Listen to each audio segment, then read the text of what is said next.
nossos pequeninos, orem pela escola dominical.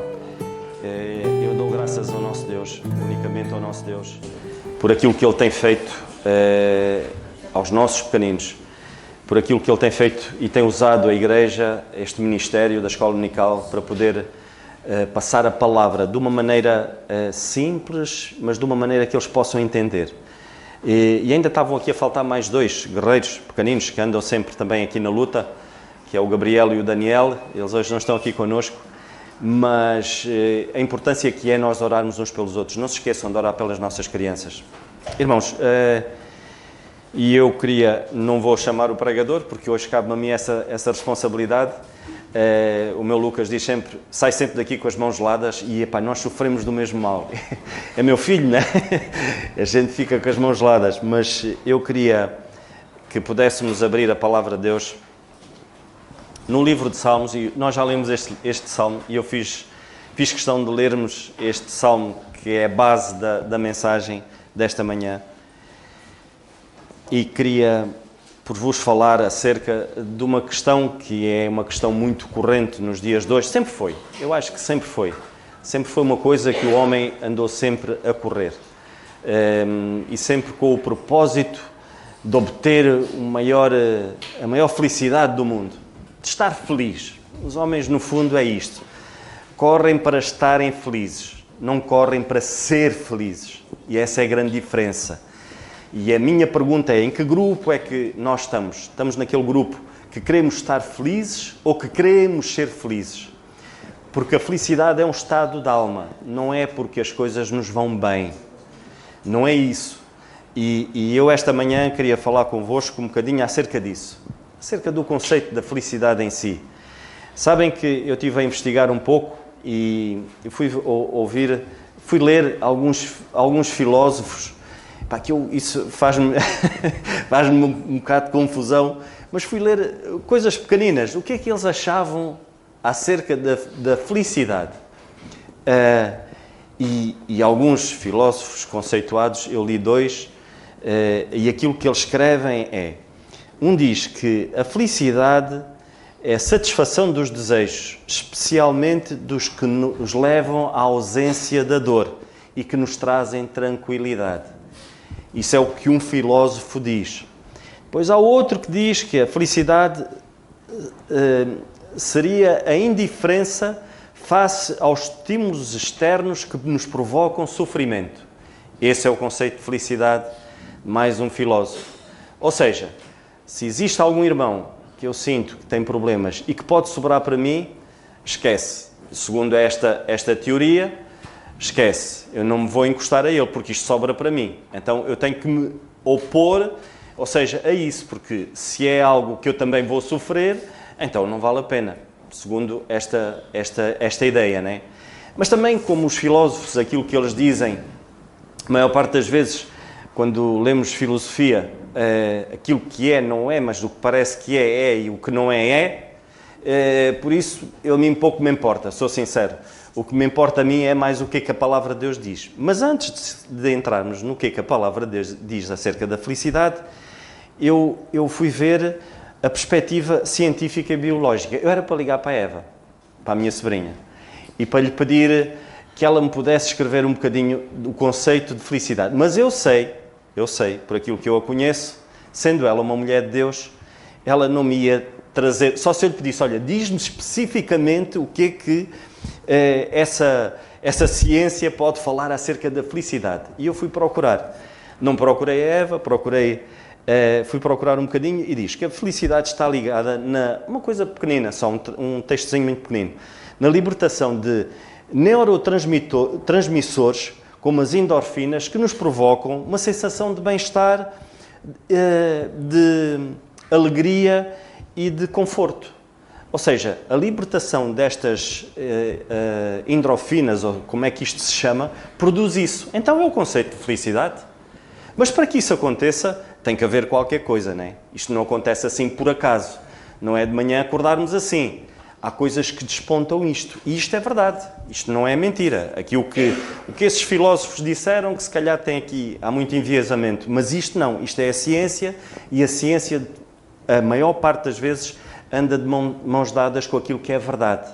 E faz parte porque o Senhor fez-nos assim. Ou seja, o facto de nós estarmos bem, o nosso corpo liberta isso. Por isso que há muitas doenças associadas, o facto de nós não estarmos bem. Percebem? E muitas das vezes nós não estamos bem, mentalmente, psicologicamente, porque estamos um bocadinho longe daquilo que Deus quer que a gente esteja. E esse é que é o segredo. Então agora vamos ver o que é que a Bíblia diz acerca disso. Eu vou ler outra vez o Salmo 1. Diz assim: Bem-aventurado aquele que tem o seu prazer na lei do Senhor e na sua lei medita de dia e de noite. Não está escrito assim, irmãos. Não é assim que está escrito. Se fosse eu a escrever este Salmo, eu começaria assim. Porque é assim. Reparem, o Salmo começa assim: Bem-aventurado o varão que não anda segundo o conselho dos ímpios, nem se detém no caminho dos pecadores, nem se assenta na roda dos escarnecedores. Começa assim. Ou seja, felicíssimo é aquele que não faz isto. Se eu fosse a escrever o Salmo, eu não escreveria assim. Eu escreveria: Felicíssimo é aquele que tem prazer na lei do Senhor. Mas sabem que Deus conhece-nos. E Ele sabe que a nossa carne, o que é que ela busca, o que é que os nossos desejos buscam. Então o Senhor começa por... este Salmo, eu acho que este Salmo é fantástico. São 6 versículos, irmãos. E Ele começa por nos mostrar o que é que não devemos fazer. Depois de Ele nos mostrar o que não devemos fazer, Ele mostra-nos de como devemos viver. Depois, por último, Ele mostra-nos de facto o resultado final. Tanto das nossas escolhas. Porque nós aqui, foi aquilo que eu disse, nós podemos estar nos 2 grupos. Podemos estar no grupo de sermos felizes e podemos estar no grupo de estarmos felizes. O estarmos felizes é a nossa busca por uma vida financeira saudável, estável. Quando vemos o número da conta bancária e vamos ao multibanco e pomos lá, epá, que estado monumentâneo de felicidade, de alegria, não é? Mas isso de repente perde-se por outros problemas da vida, inerentes à vida, ao dia a dia. Uma doença. Do que é que nos adianta a nós termos uma conta bancária e se tivermos uma doença que nos vai pôr entrevados numa cama? O dinheiro não conta nada. Então a felicidade vai-se embora. Aquele estado de felicidade, aquele momento de felicidade, estarmos felizes ali naquele momento, desvai-se logo e acabou. Depois, podemos até estar felizes porque temos um estado físico saudável, uma aparência física saudável, mas isso depois rapidamente se pode ir embora. Podemos estar felizes de termos, de facto, uma vida profissional de topo, de estarmos bem resolvidos numa carreira profissional, mas isso rapidamente se desvanece, porque podemos perder isso. Agora, quero-vos falar, de facto, naquilo que o Senhor nos apresenta. E aquilo que o Senhor nos apresenta, irmãos, é permanente. É sermos felizes, não é estarmos felizes. Sabem que o que nos deve caracterizar é isso. Alguém dizia mas nós devemos estar sempre contentes, devemos estar sempre alegres. Sim, a alegria, de facto, é uma característica do crente. O facto de nós sabermos que o Senhor nos deu uma vida eterna é motivo para nós, de facto, vivermos uma vida alegre, uma vida de satisfação e de contentamento. Mas sabem que há momentos da vida, porque o Senhor fez-nos também emocionais. Há momentos que nós não estamos bem. O nosso Senhor Jesus Cristo, Ele próprio, houve momentos na vida dele que Ele se entristeceu. Ele chorou. Houve momentos que Ele se irou. Quando Ele chegou e viu que a casa do seu pai estava a ser profanada, estava a servir de comércio ali, quando deveria ser uma casa de oração. E Ele irou-se com isso. O estado de felicidade não é um estado emocional sempre pleno. Nós temos os nossos momentos, como é óbvio, mas isso não deve variar o nosso estado de felicidade. Quando um homem, quando propõe e nós vemos aqui, quando um homem propõe servir ao Senhor, é um compromisso. Quando nós nos propomos servir ao nosso Deus, é um compromisso. E o Senhor não nos deixa na mão, por nossa conta. O Senhor quer nos levar ao colo. E o Senhor quer tratar de nós. O Senhor quer nos transformar. Lembrem-se de uma coisa, irmãos. Se nós não quisermos sair da nossa área de conforto, dificilmente o Senhor vai nos transformar. Precisamos de sair da área de conforto. Quando nós vimos ali naquela Joaninha, nós vemos ali uma Joaninha aflita e nós vemos a outra sair da sua área de conforto para ir ajudar.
Nós precisamos de sair da nossa área de conforto. O Senhor tirou muitos homens que foram seus servos da sua área de conforto e levou-os para o deserto para serem transformados. E às vezes precisamos disso. O nosso caráter precisa de ser moldado à semelhança do Senhor. E sabem que não há felicidade melhor, não é a maior felicidade do que nós podermos perceber essa transformação na nossa própria vida. Sabem, no Salmo 128, começa assim o Salmo 128, que é um dos meus preferidos. Bem-aventurado o homem que teme ao Senhor e que anda nos seus caminhos.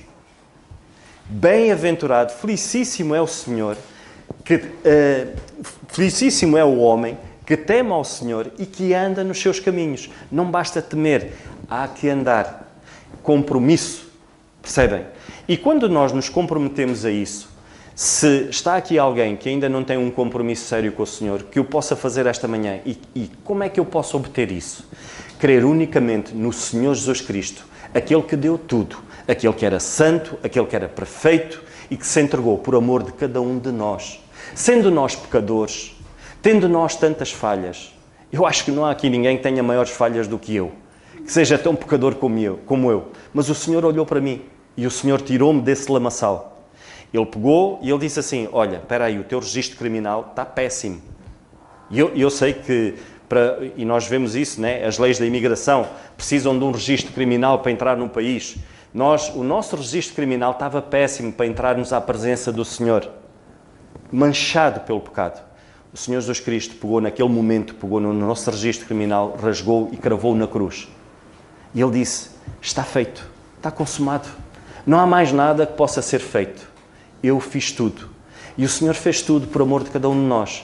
Então, quando nós temos essa certeza absoluta, nós começamos a jornada cristã. E a jornada cristã, irmãos, muitos podem pensar assim, se é sofrimento, porque a palavra de Deus diz-nos, vamos a Mateus 5. Vamos lá ver como é que é a jornada cristã. E muitos, se calhar, já se vão assustar. Mateus 5 diz assim,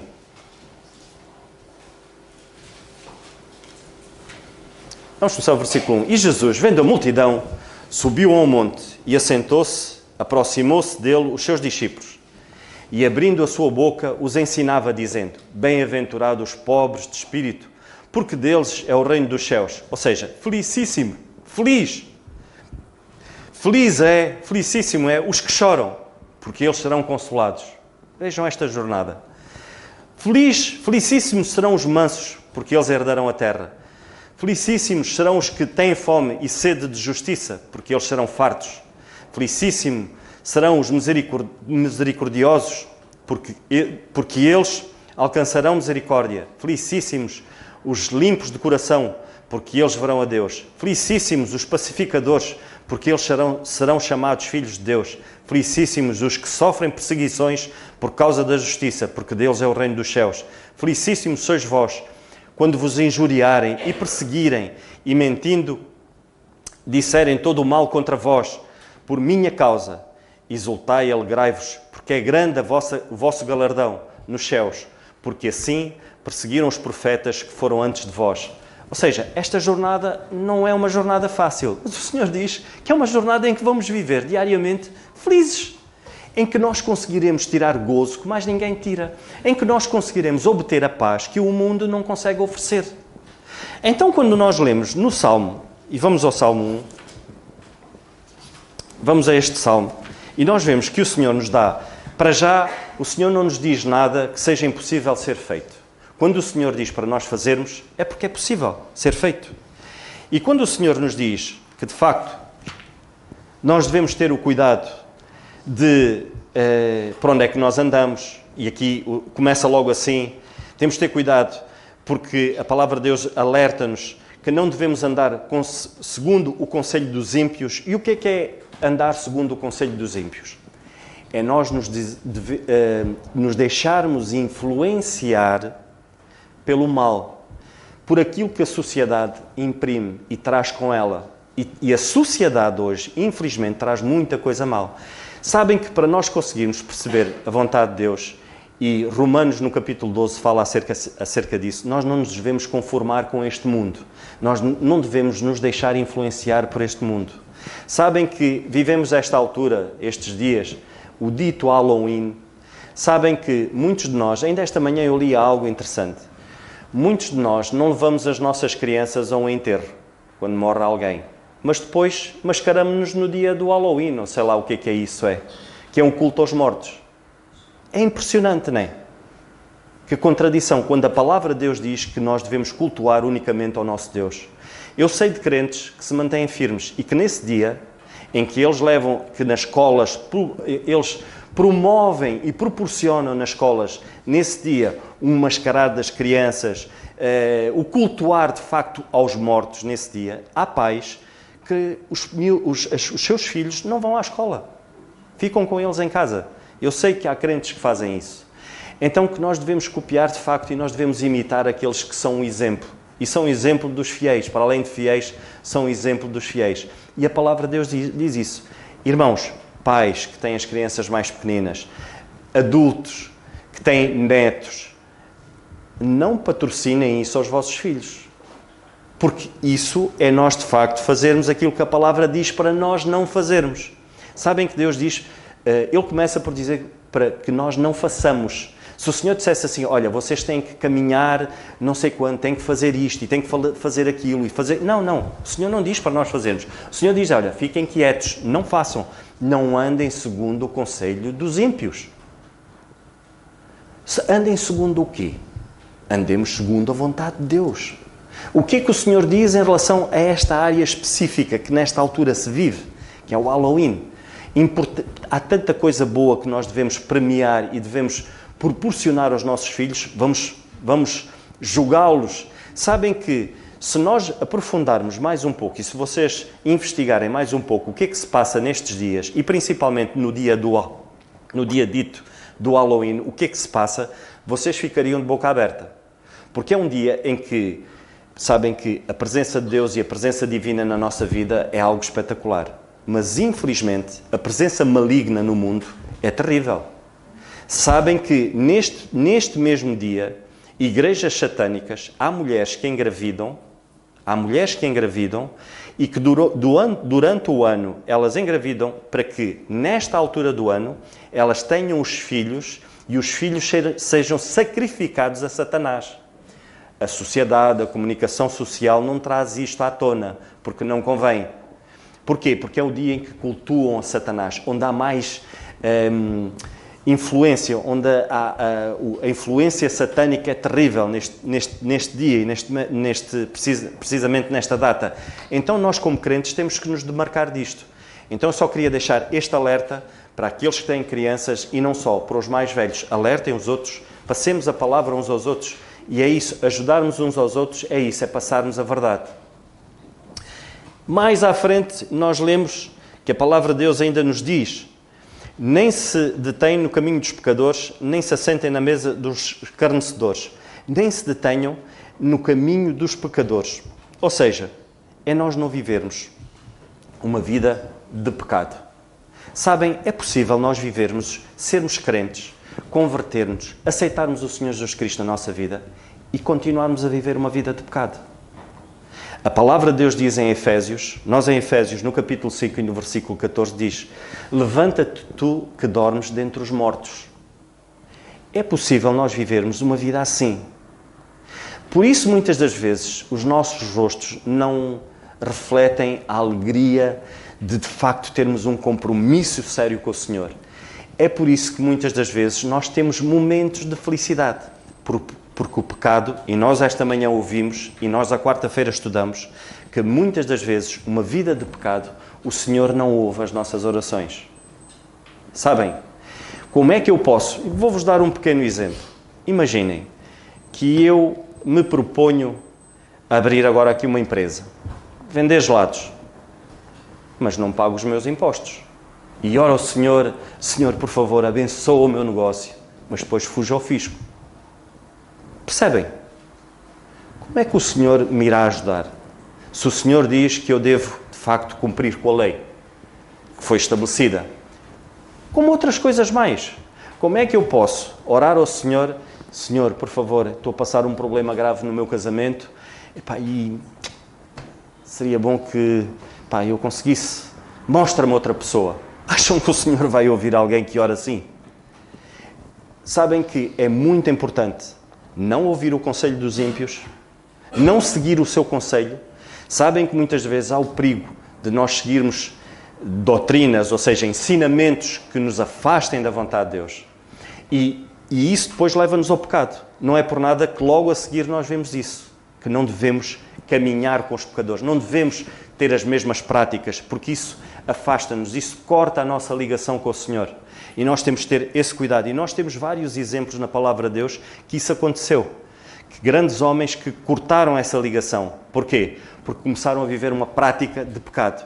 Nós vemos um grande homem de Deus, que ele deixou de estar no sítio onde deveria estar, que era David. E ele foi para o seu palácio. E naquela altura os reis iam para a guerra. E ele deixou de estar no sítio certo. E ele foi para o palácio. E ele deu asas aos seus desejos, aos tais ditos desejos que os filósofos dizem que nós devemos seguir para que haja contentamento, haja equilíbrio e haja alegria.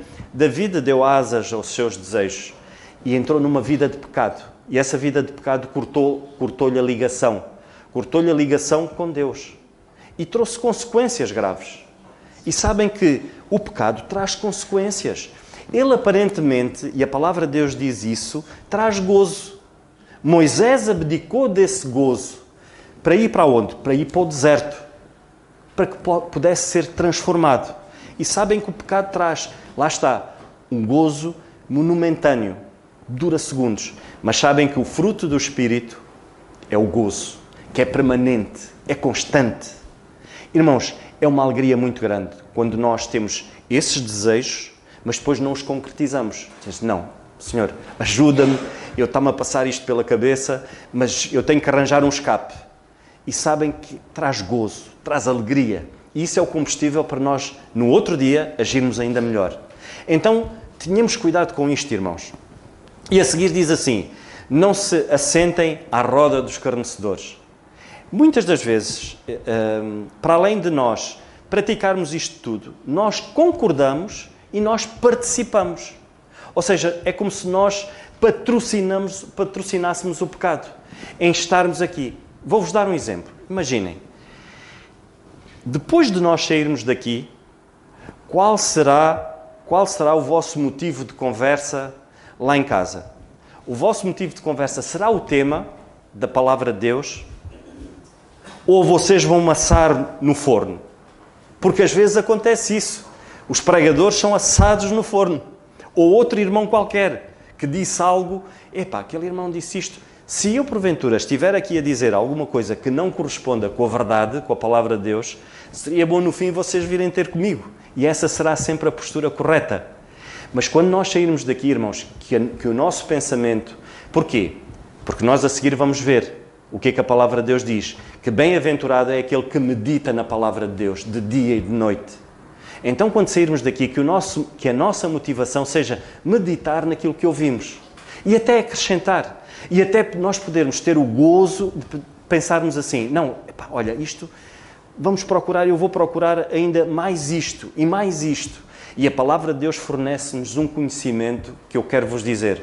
É um tesouro que não tem fim. Quanto mais nós procuramos, mais nós encontramos. Quanto mais nós procuramos na sociedade, mais insatisfeitos ficamos. Quanto mais nós obtemos na sociedade, mais a insatisfação e o descontentamento é enorme. Então a palavra de Deus é um tesouro tremendo. E é ela que nos dá o equilíbrio, é ela que nos patrocina de facto a maior energia para que nós todos os dias possamos ter o gozo e sentir este gozo, sentir essa paz que nos proporciona a palavra de Deus e que nos torna felizes, que nos torna sermos verdadeiramente felizes. Esse é o propósito de Deus. Deus não quer que possamos correr esta jornada infelizes, sofrendo e passando por situações e vivendo vidas amargas. Não. O que o Senhor quer é que nós possamos percorrer de facto e vamos encontrar dificuldades, mas com Ele, ao lado dEle, tendo a certeza absoluta de que Ele está-nos a abrir o caminho. E lembrem-se, irmãos, sozinhos será a jornada muito difícil. Nós precisamos uns dos outros. Muitas das vezes eu preciso de falar com outros irmãos para que possa perceber a vontade de Deus. Leio a Bíblia, mas depois preciso de me aconselhar e a palavra de Deus faz isso. Por isso precisamos muito uns dos outros e o Senhor dá-nos isso. E nós vemos, pois, que o crente, aquele que de facto quer ser feliz, ele é como uma árvore plantada junto a ribeiros de águas, a qual dá o seu fruto na estação própria.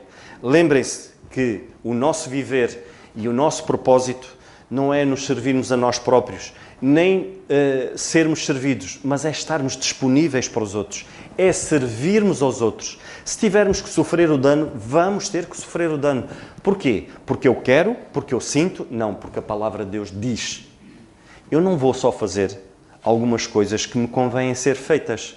Então eu vou procurar na palavra de Deus. Eu tenho que fazer aquilo que o Senhor diz que eu tenho que fazer, contrariando muitas das vezes a minha própria vontade. Seremos como árvores, irmãos, não seremos coletores de frutos, porque muitas das vezes, sabem que nós vamos ter uma atividade, que é a atividade do dia de Natal, e nós falamos nisto esta manhã, em que o propósito é levar-nos a palavra de Deus. Mas há um preparo. Há alguém que vai abdicar do seu tempo para poder preparar isso. Ainda agora, daqui a pouco tempo, nós vamos ter jovens e não só, que vão estar juntos para poder ensaiar, para que naquele dia tudo possa correr bem. Ou seja, há um propósito. Acredito que, se calhar, muitas das vezes, a vontade não é muita, pelos problemas da vida, mas estão lá. E é aquilo que a palavra de Deus nos diz. Se a palavra de Deus nos diz que é para a direita, então é para a direita, mesmo que eu queira ir para a esquerda. Porque não há nada melhor, não há ninguém que saiba melhor o que é melhor para nós do que o nosso Deus. Então esse terá que ser sempre o nosso propósito. Árvores em que a fonte ela é eterna. E nós vemos que dá o fruto na altura certa e que as folhas não caem. Nós temos que ser abrigo uns para os outros. Uma árvore que não tenha folhas, fique seca, certamente não será abrigo, não será consolo. Mas sabem que para isso nós temos que estar ligados à fonte. E essa fonte é o nosso Deus. Sabem que um dia um irmão disse-me assim, a fonte do Senhor secou para mim. Ele estava a passar um momento muito difícil. E eu disse, olha, se calhar tu estás a meter o copo no sítio errado. E muitas das vezes é isso.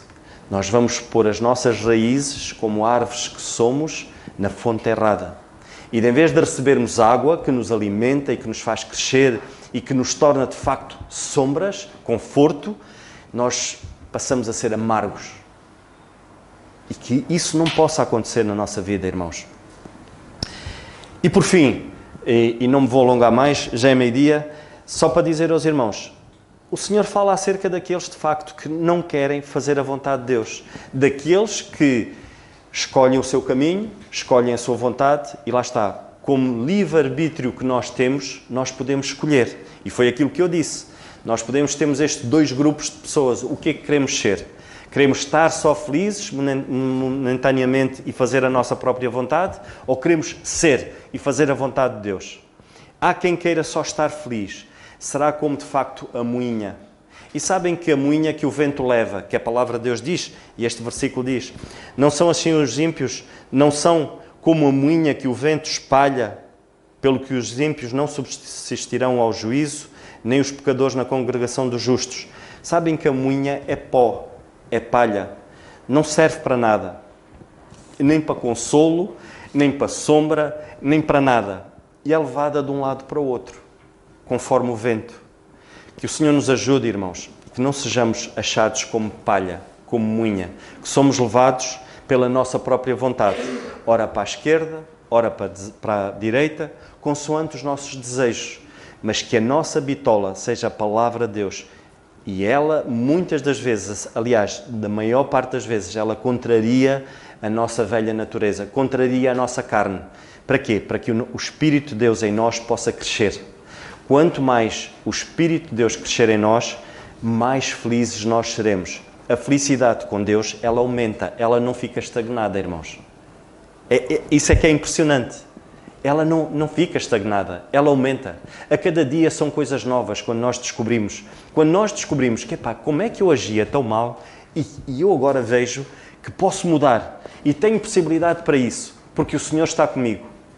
Então, irmãos, que o Senhor nos ajude e que possamos, de facto, ser como árvores, com as raízes que vão buscar, de facto, a fonte nas águas correntes, nas águas eternas, que é o nosso Deus, que as nossas folhas possam servir, de facto, de abrigo e que o nosso fruto possa ser um fruto em que os outros possam ser saciados e que possamos ser uma bênção e não palha. Que o Senhor assim nos ajude, irmãos. E foi este pensamento que eu queria partilhar com os irmãos.